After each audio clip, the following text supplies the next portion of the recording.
So today sees the start of a new project. I'm going to be building a bass. Now I've built a couple of kit basses before, so these are sort of £100 all-in-one box.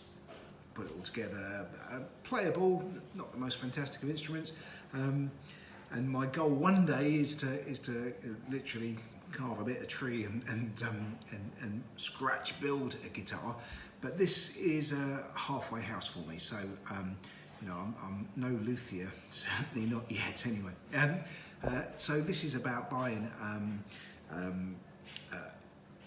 bits of a kit to make up a kit myself. So it's not all in one box. I've sourced different bits from different places, some from Amazon, some from Gear for Music, some from Thomann, some from Fender themselves,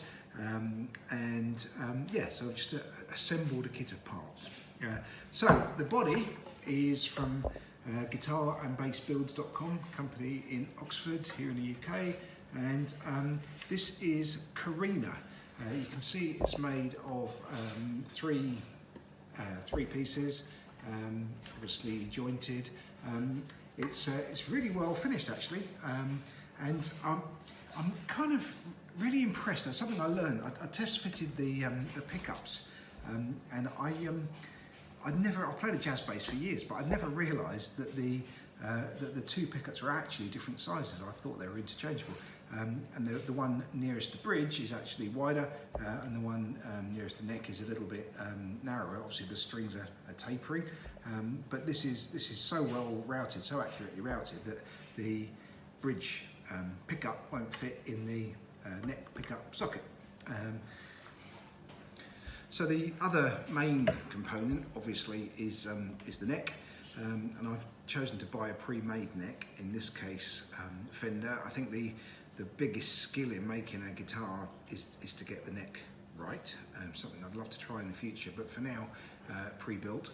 The cost difference between an unbranded and a Fender one is about 30 quid. This one, you can see if you read there, is made in Mexico. So genuine Fender neck, you know, with a certificate in the box and everything. I suspect, I hope that will give an intrinsic value to the finished instrument that perhaps it wouldn't have if it didn't have the genuine Fender neck. And one bit of fettling I'm definitely going to have to do is the neck pocket. So it feels like a kind of reasonable fit, but you know, close inspection, we've got a gap of probably ½ millimeter. So I don't know if you can see that there. I mean, it's enough to be able to wobble the neck around, which isn't great. You want to be able to transfer as much kind of resonance between the body and the neck as possible. So I'm guessing probably that I'll put a sliver of veneer and glue it alongside here or both. Not entirely sure yet, but I'll play with that.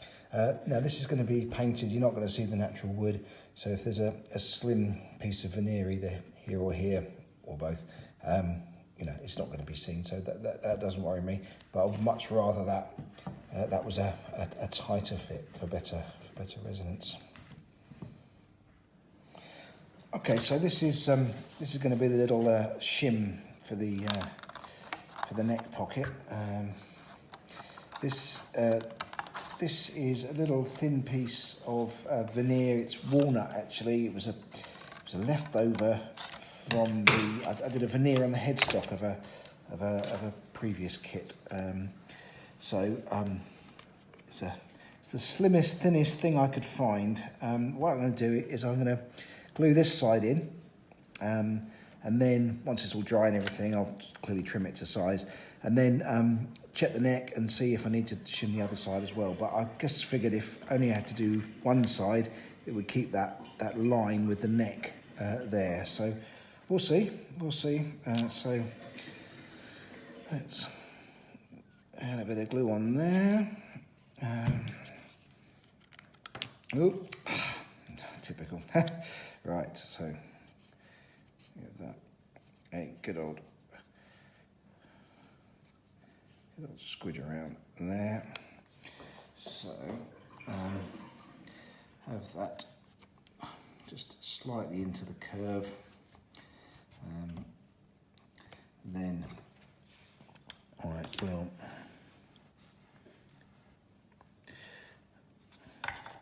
put a little block in there just to spread the load, and put a clamp onto there. Okay, so we'll take the clamps off, have a look, and let's see what we've got. So we need to give that a trim. So I think what I'll do, if I take it off with the knife, and then sand.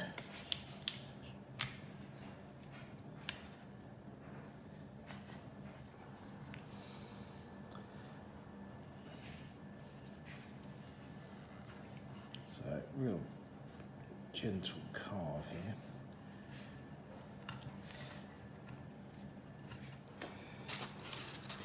So now it's trimmed in close enough with the knife so that I can just sand that so that's absolutely flat.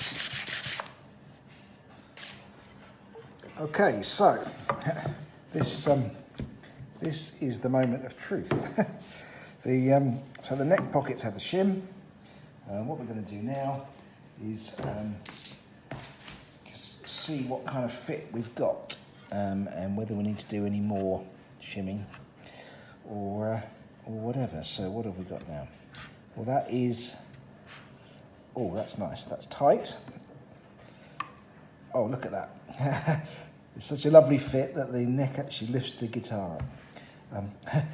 Obviously, we're still going to screw it together later, but actually, I think that has come out just about perfect. Good. Okay, so the next part of the operation I've actually just done, probably be the most boring video you've ever seen, but essentially I mixed up some grain filler with some white spirit, and then that's just been rubbed into the surface, which is already done and is now being left to dry. So now that the grain filler has dried, what we're going to do is use the sanding machine to sand it down to 600 grit. Obviously the machine can't get into all the little nooks and crannies, so we'll have to do some of that by hand. And once we've done that, we'll use the tack cloth to get up as much dust as we possibly can off the surface before we prime it. Having made that all fit nicely, the last thing we want then is to fill it all up with paint and then it wouldn't fit again. So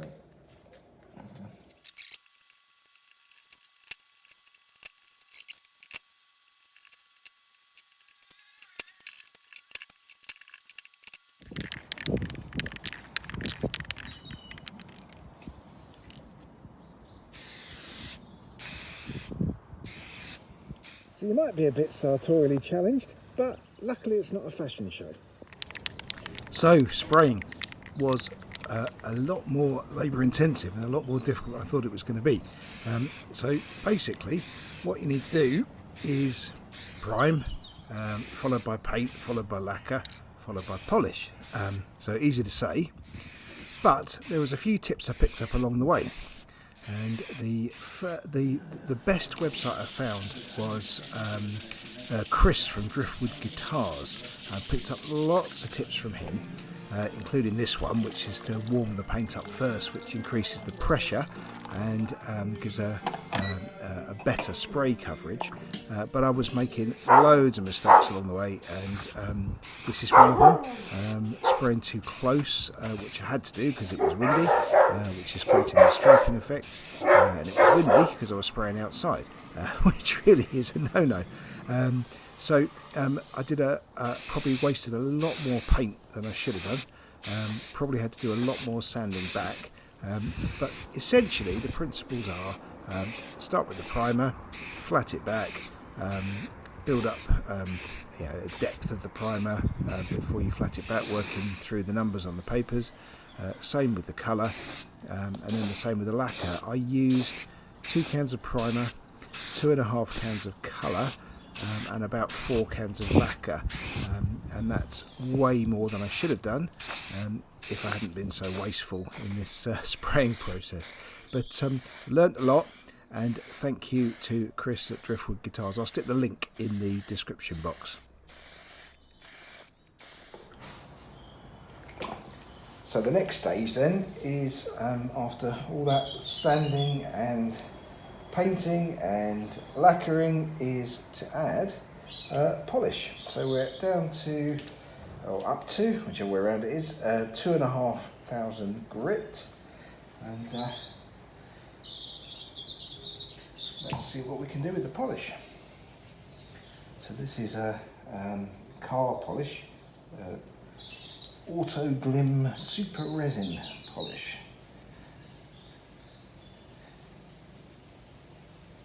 So work it in, and then we're going to buff it off.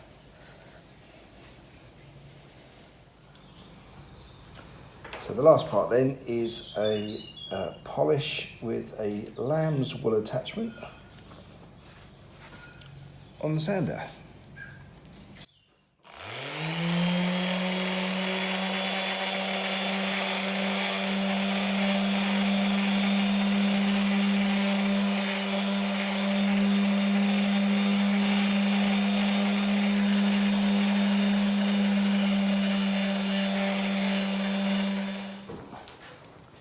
I'm going to take the sticky thing off.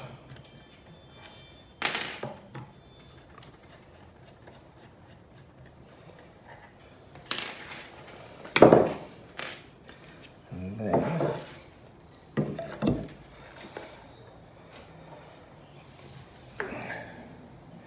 so we can try and remove this masking tape.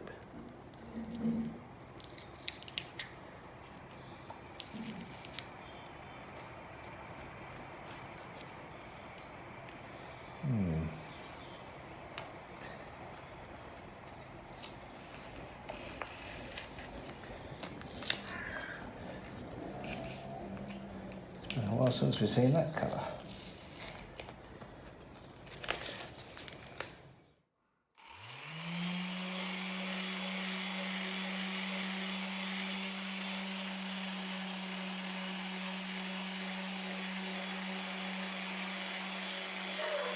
So after several weeks of sanding, priming, more sanding, more priming, more sanding, more priming, more painting, more sanding, more painting, more sanding, more painting, more sanding, and lacquering and sanding, and lacquering and sanding, and lacquering and sanding, and polishing, I'm going to finally declare the body to be finished. And I guess that is the end of part 1 of the build.